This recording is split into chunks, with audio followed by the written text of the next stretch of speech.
गई हैं। पूनम लखनऊ से गठबंधन की प्रत्याशी होंगी और 18 अप्रैल को अपना नामांकन दाखिल करेंगी।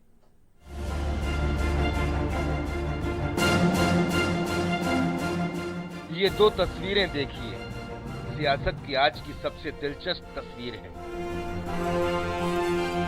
बॉलीवुड के शॉटगन शत्रुघ्न सिन्हा भगवा चोला उतारकर कांग्रेस के तिरंगे को अपने बदन से लिपटाकर कांग्रेसी हुए तो कांग्रेस ने उन्हें पटना साहिब से प्रत्याशी बना दिया। लेकिन अब उनकी पत्नी पूनम सिन्हा साइकिल की सवारी करेंगी, यानी एक घर की एक ही छत पर दो अलग अलग दलों के झंडे लहराएंगे। यानी सोनाक्षी सिन्हा के पापा कांग्रेस में और मम्मी समाजवादी पार्टी में होंगी। शत्रुघ्न सिन्हा की पत्नी पूनम सिन्हा ने डिंपल यादव के सामने सपा की सदस्यता ली।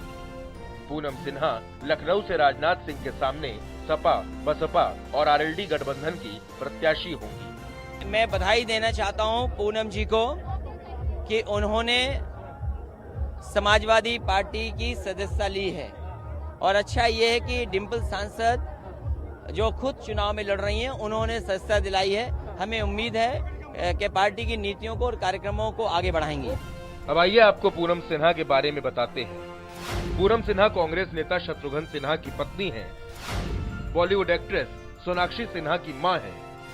पूनम फिल्मों में भी काम कर चुकी हैं। इसके अलावा दिल्ली में बीजेपी के टिकट पर विधायकी का चुनाव भी लड़ चुकी हैं। अब डिंपल यादव ने समाजवादी पार्टी में पूनम को शामिल कराया है और पूनम सिन्हा राजनाथ सिंह के खिलाफ चुनाव लड़ेंगी।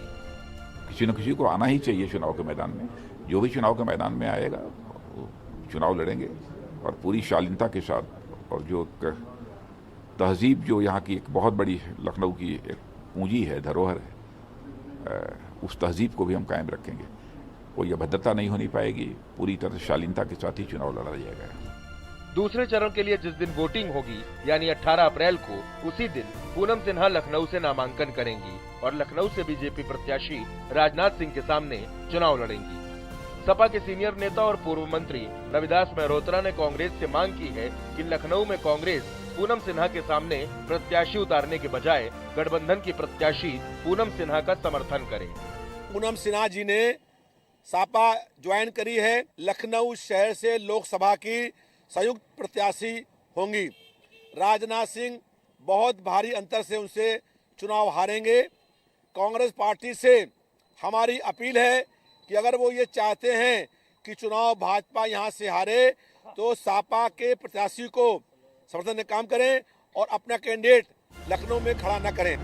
लखनऊ में नामांकन की आखिरी तारीख 18 अप्रैल है और इसी दिन पूनम नामांकन करेंगी। हालांकि अब देखना ये दिलचस्प होगा कि कांग्रेस अपने नेता शत्रुघ्न सिन्हा की पत्नी के सामने प्रत्याशी उतारेगी या कांग्रेस का हाथ पूनम सिन्हा के साथ रहेगा। ब्यूरो रिपोर्ट, भारत समाचार।